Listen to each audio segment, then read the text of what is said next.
talk to us about your role where you are now. Currently, you did 8 years originally. Now they moved you to a new unit, technically, Right. under the same umbrella, though. Yeah. Talk about like your path, like where you were, and then how you got to where you currently are. Okay. So I was a Texas Highway Patrol trooper for 8 years and did 2 years in our license and weight service, all in Chambers County. I should say that. Let me start that over again. I was a trooper. Let's keep it good and clean, good and easy. So I was a trooper in the Texas Highway Patrol for 10 years, and then I did 8 years in our criminal law enforcement section as a special crimes agent and then a criminal intelligence agent, focusing primarily on white supremacist prison gangs, illegal gambling activity, those sorts of things, drugs, narcotics, auto theft, those sorts of things. I promoted into the Texas Ranger Division almost 8 years ago, serving in Liberty, San Jacinto, and Hardin counties. Last week, I became the Company A Cold Case Ranger full-time, and that duty basically entails covering 35 counties that encompass Company A for the Texas Rangers. Any cold cases that are in any of those counties, from Nacogdoches to south of Houston, obviously to the Louisiana border, here in Jefferson County, over to Bryan College Station. Any specifically, serial cases, homicide cases that are unsolved, sexual assault cases that are unsolved, and maybe a part of a larger picture, that there were more sexual assaults that weren't, that go along with our SACI program, our sexual assault kit initiative that we got a grant for from the federal government about a year and a half ago now. So that's the primary focus now. And I read that you were specifically interested in sexual assault and homicide stories. Yes. What drew you to that area? Just the fact that cold cases have victims that justice wasn't received for, most of the time of no fault of law enforcement. The big majority of the time it's no fault of law enforcement, just that the technology didn't exist when those crimes occurred. On the sexual assault side, that maybe a perpetrator was never identified through DNA technology that we have available to us today, and DNA extraction methods that we have available to us today that we didn't have 5 years ago, probably even 2 years ago.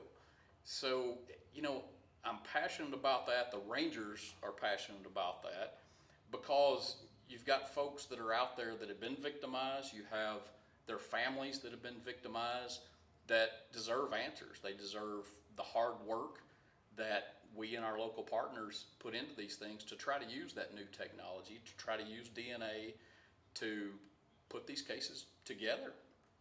And can you explain to us a little more about SACI and how it actually came to be, since it's relatively new? The grant was just, granted. Yeah, sure. So the SACI program focuses on primarily unsolved sexual assaults. There are, say a person is sexually assaulted. They go through the medical process and DNA is found.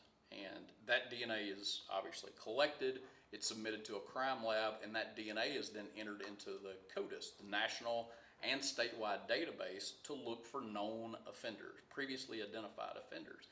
If there aren't any identified offenders, it's an unknown sample that's just a male. And we have a sample, let's say, that's in Arkansas, and we have a sample in California that's all the same offender. What the SACI program in part has done is been to give us all that information, to give the Texas Rangers and our local partners that information that, hey, the sexual assault that you're investigating, there's a matching sexual assault in California. There's a matching sexual assault in Houston. There's a matching sexual assault in Dallas, where it's the same perpetrator that's never been captured. And the hopes with that program is that maybe Beaumont PD didn't have a suspect. They were never able to identify anyone, but Dallas PD did. Dallas PD says, hey, that was a guy named John. So we're going after this guy named John. At least now we have something. So what the SACI program in part did was put agencies together to be able to solve their crime, because somebody may have information that somebody else didn't have. That's so true. And did you have to go through schooling for this? How did you become an expert in this field? And I'm not an expert. I'm not an expert. I'm a practitioner in DNA. I think it's personal interest in the sciences. It's things that you learn after after you become a Texas Ranger, which is just a detective for the state police, and a partner detective with the Beaumont Police Department, with the Jefferson County Sheriff's Office. I think it's just having an interest in that. Yes, there is some advanced training to at least give you the knowledge and the ability to communicate with your scientist partners at our DPS crime labs or at the Houston Crime Lab. Hey, this is what we have. At least we can understand what they're talking about and how to take that science in turn and investigate a crime, to go after what we're looking for, to be able to speak intelligently about something and to be able to hopefully move forward in locating a suspect on those crimes. And how have you seen the advancements grow since you've been involved? We've discussed, maybe just 10 years ago things were so different than they are now. What has been the evolution of this? It's number one with our today's, our telephones, our cell phones. We carry computers everywhere we go now. Our phone connects us to everything. We can research almost anything on our phones. We can call our local partner in Beaumont and ask for a report. Hey, what about this? While we're still on scene, we can now gain information that just 5 years ago or 10 years ago to help us do an interview, to help us look for someone on a crime. And that's on the quick and easy stuff. The technology on DNA and the private labs that have got into this business, we worked this case with the Mary Katherine Edwards case with a private lab as well as the Department of Public Safety lab. Othram Laboratories in the Woodlands agreed to take on this case with us, with the District Attorney's Office and the Beaumont Police Department, to, if we needed it, to be able to use the advanced technologies that they have to help us put this case together. And in the end, it wound up being a checks and balances thing. We've got a private lab, we have a state lab, and then we have genealogists from the private lab. We have genealogists, people who are practitioners in genealogy, who are working on this to try and develop a suspect where we didn't have a suspect before. We had good DNA. And anytime you have good DNA, especially in this day and age, I believe that we will solve every crime. If it's a homicide, sexual assault, I believe that we will eventually solve every crime that we have DNA in, short of maybe something that's 50 years old and it's a person from a foreign country who may have came here. I mean, there's scenarios that you could run that we may not be able to solve, but I feel really good about our chances of solving every cold case, every cold sexual assault that there's DNA in, through the use of genetic genealogy, investigative genetic genealogy. And that's more of the scientific piece of it. So when it comes to building these profiles, I'm sure of suspects, I'm sure that's a piece of it, but how do you guys actually build the full profile in order to find these people? The profiles on a cold case in general, the DNA profile that comes from the crime scene, just to break it down simply, those are obtained. Those are sent through swabs, through clothing, through bed sheets, through all these different things. And it can be blood, it can be saliva, it can even be hair in certain instances. Those things are sent to the crime lab where our scientists process those and come up with DNA and create a, for lack of a better term, one person. We believe that what you have here is a male and a female, or what you have here is just male DNA or just female DNA. They develop that, they take those scientific numbers, they plug those numbers into the CODIS system in hopes of finding who that person is through a previous conviction for a felony, through obviously the sex offender registration program, through again our SAKI program that's out as we speak, getting DNA from, we call it owed DNA, getting DNA from offenders who never submitted their DNA. We're finding that a lot of folks out there, there's quite a big number of registered sex offenders.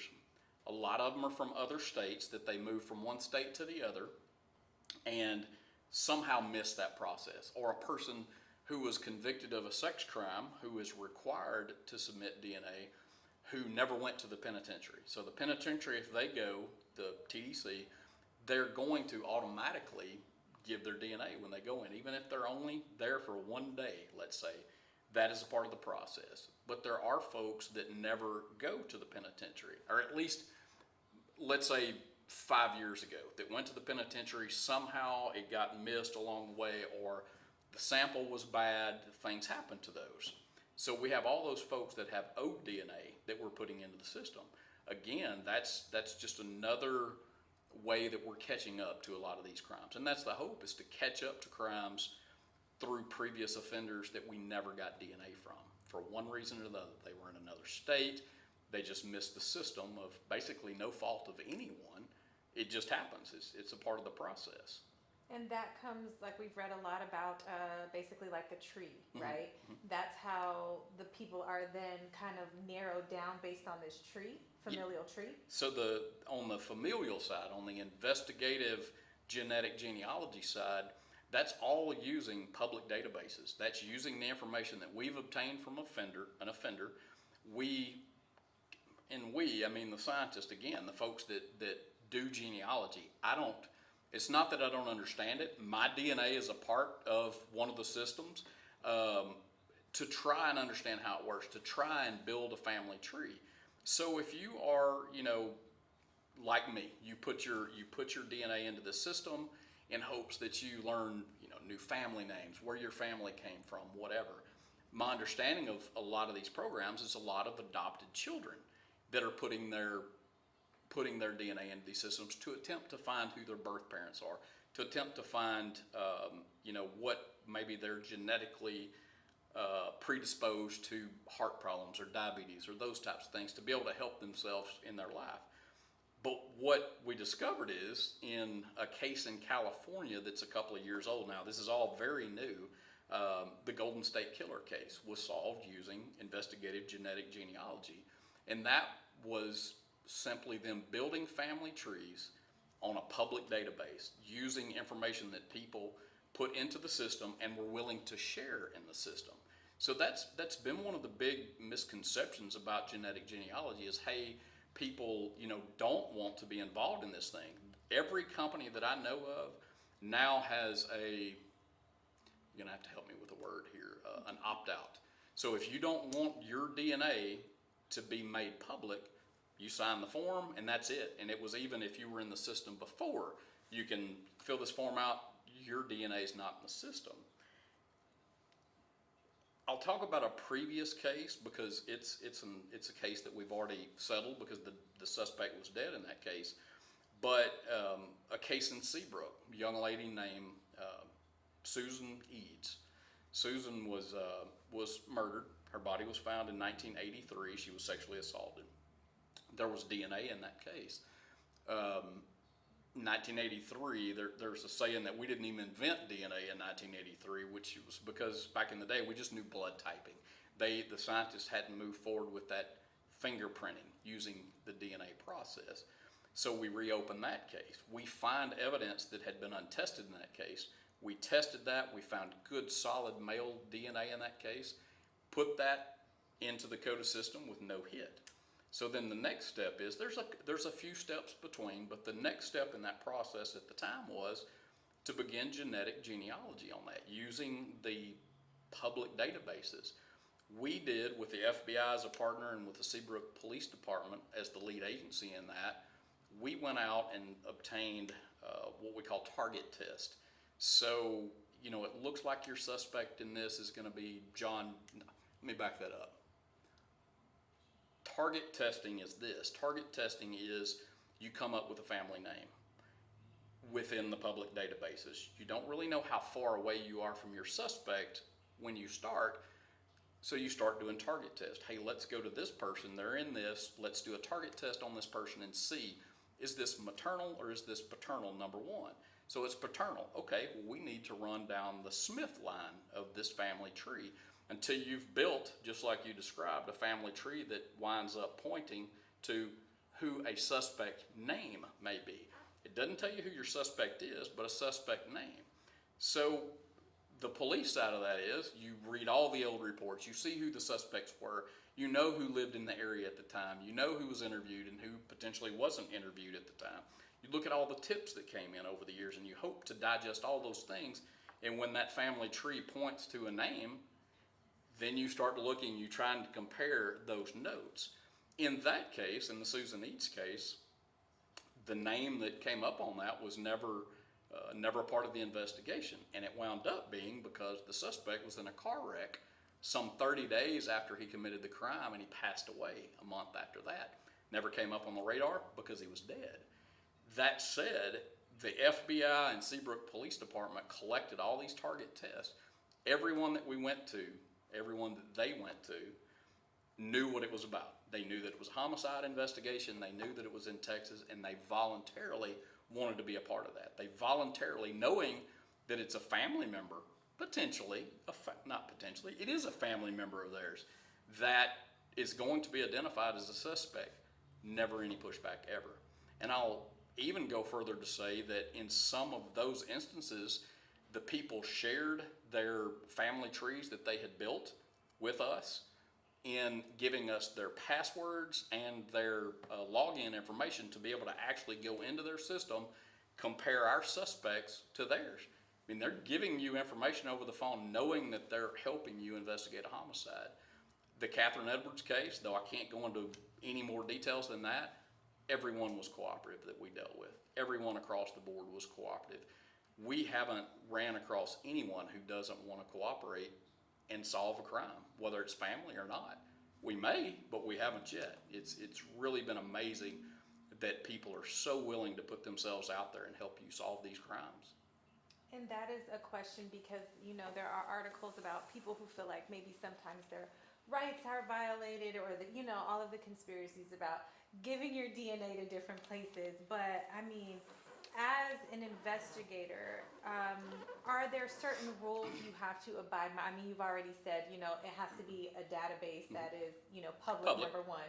Are there any other rules that you kind of like have to be cognizant of? Absolutely. We would never, in any investigation, jeopardize an investigation by breaking a rule, certainly by breaking a law. We want the information that we find and develop to be usable in court, to be admissible in court.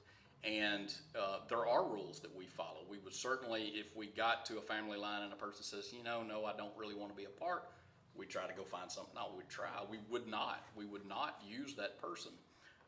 If it is in a public database, it's accessible. What part of the misunderstanding about genetic genealogy is, it's just like a Crime Stoppers tip. It's exactly the same as a Crime Stoppers tip in that it just leads you in a direction. It leads law enforcement in a direction to look. Not admissible as far as technically as far as a search warrant goes, as an arrest warrant goes.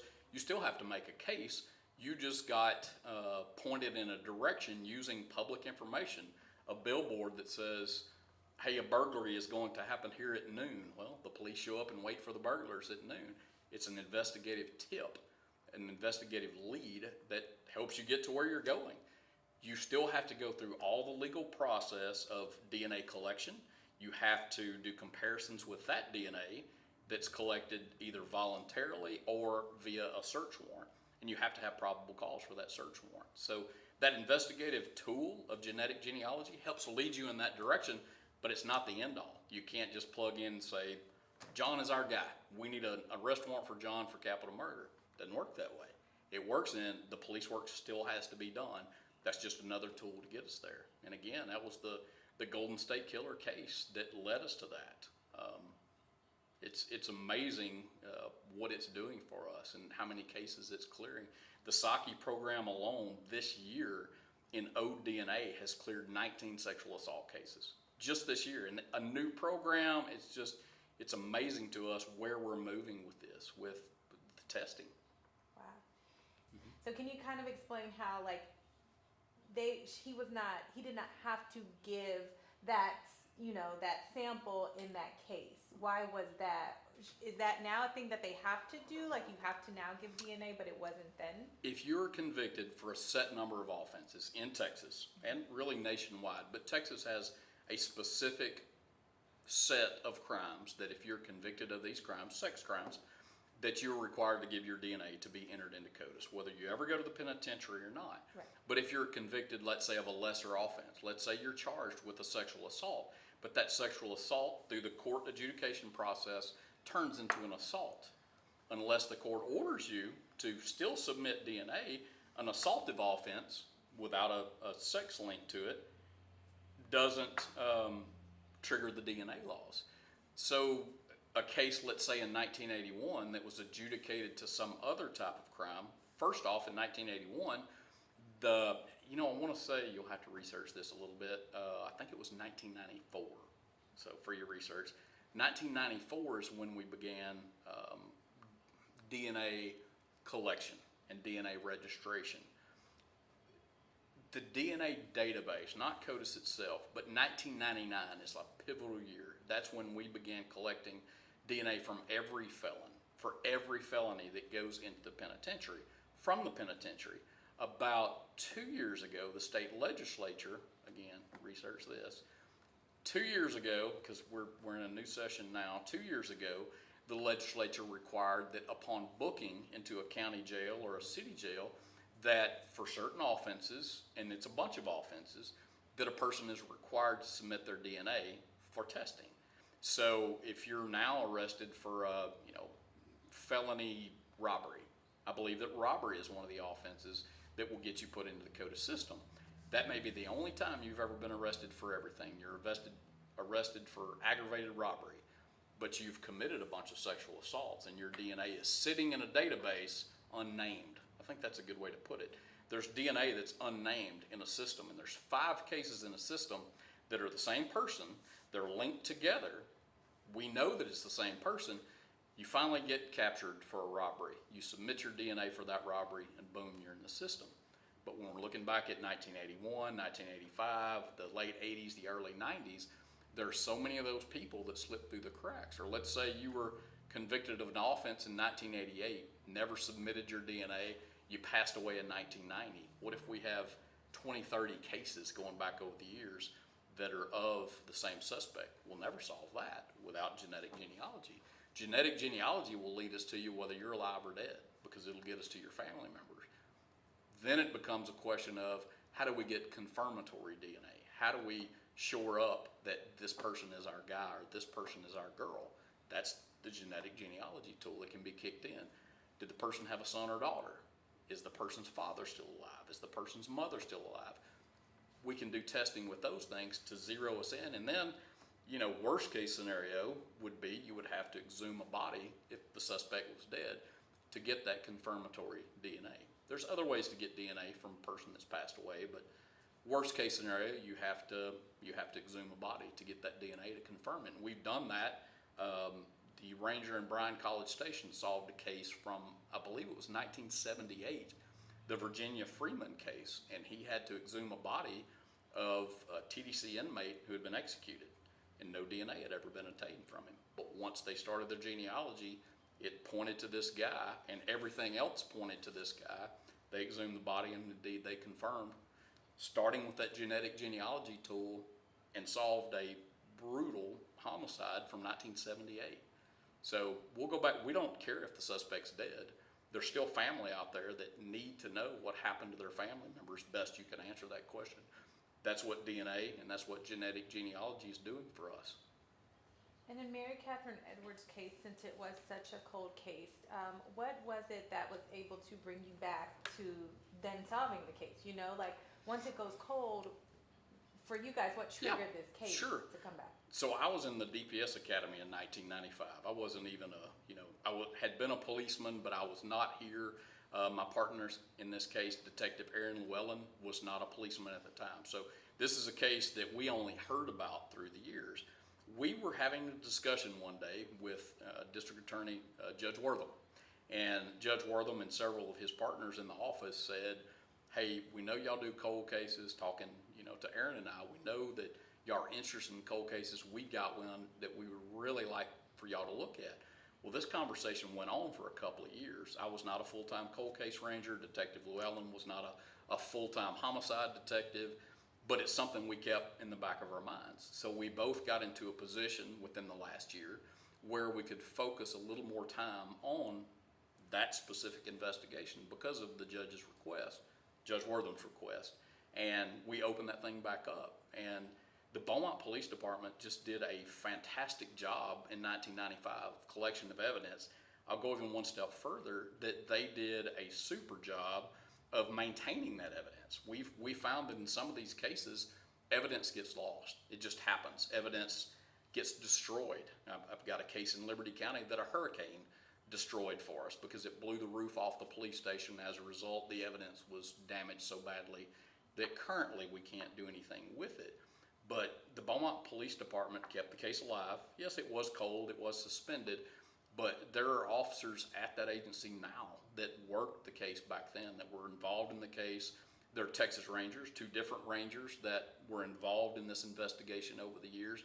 Reports are written, good reports are written for us to follow back up on. So when Judge Wortham asked us to look back into this, that was the first step in the process. Hey, what evidence do we have? What evidence does the DPS lab have? What reports are written? And it's a huge process, especially in a case like this where there were so many reports written, so many tips came in, phone tips, written tips, email tips over the years. The Texas Rangers cold case program to date, I talked to the program manager just before I got here. Katherine Edwards' case received more tips to the Texas Ranger tip line than any case in the history of the Rangers. A lot of those tips didn't mean anything, but it meant something to us that there were that many people out there that were still so interested in this. It may be saying, hey, you know, I don't know that they ever talked to old so-and-so, and he was kind of a weird guy. Or, you know, I think you need to go see this lady. She might have some information because she knew maybe who Katherine was dating at the time, or things that we may have known. But Katherine's case literally generated more online tips to us than any case in the history of the Rangers cold case program that goes back to 2001. So yeah, it's we try to stay, the Rangers try to stay connected as well as we can, especially in the cold case program, with our local partners, with Beaumont Police Department, Jefferson County Sheriff's Office. Hey, what do you have? What do you have going? And what can we, in turn, offer you as the Rangers? What resources do we have that you may not have? And one of those resources is that the Rangers aren't bound as the state police, technically by boundaries. We can load up in our trucks and we can go to Texarkana this afternoon if we need to. We can get on a plane and go to El Paso. We can get on a plane and go to Ohio if needed at any point in time. So staying connected with all our local partners, knowing the cases that we have within the company that are unsolved, but there's a lot of them that we don't know about. There are cases out there that we don't know about. The Susan Eads case in Seabrook, Harris County, right on the Galveston-Harris County line, that one, I was 9 years old when that crime occurred. And it was brought to our attention through a death row inmate who was about to be executed, and a tipster calling and say, hey, I really think this guy may be involved in this and they're about to execute him, probably ought to make a run at him. And that's how we opened that case up, was just through a tipster that said, here's this guy, and it wasn't him, but it reopened the case. That's what our hope is in the cold case program, especially here in Company A, is that there are cases out there that we don't know about, that someone will call us and give us a tip. They'll submit an email tip online. They'll submit a tip to the Beaumont Police Department about, hey, do you remember this case? And if so, have you looked at it? Because we're finding that there are cases out there where evidence hasn't been tested, that there is literally evidence in boxes that may have been tested using old protocols or old tools that can be retested now, and we can actually get good, solid evidence off those. So we have to be reminded, we have to hope that the public will bring these cases forward to us and remind us that they're there. Because again, you know, the Pat Jacobs case that was solved here in Jefferson County through a partnership with the Port Arthur Police Department and the Texas Rangers, that was all on a family tip. Hey, this is the guy that we think committed this crime. We think that it needs another run. We think that it needs more testing. We open up boxes. We find evidence that had not been tested. We found evidence that had been tested, but not using current protocols. That was 1988 that some of those tests were administered. Well, in the year 2019 and 2020, that's like 1810 compared to 2020 in DNA technology. So we've moved so far forward that we were able to identify a previously convicted sex offender in that case and make an arrest in that case through a CODIS hit. No genealogy there. It was just good, solid police work from back in the day. And scientific testing from 2020. And I'll leave you with this. Mary Catherine Edwards case, it's still technically open, so we won't ask you too much about that. But were you always sort of looking at him, or was there one thing or a few things that maybe tipped you to him? We'd never heard of him before. Never heard of that guy. Nope. He was he was new to every one of us. He was someone that had never been interviewed, never been looked at, never anything at that point in time. Once genealogy led us towards a certain family name, towards a certain family line, then that's when the police work comes in. That's when, hey, let's look at the neighborhood. Let's look at registered offenders. Let's look at different people who have this name. That is the advantage that gives you is we had nothing. I mean, we had good DNA, but we had no names. We had nothing else to go on, nothing else to look at. Now we have a name. That is earth-shattering to be able to have a name on something that literally hundreds of interviews had been done on, that, I'll estimate 30 different DNA samples from persons of interest had been obtained over the years by the Beaumont Police Department, all with negative results.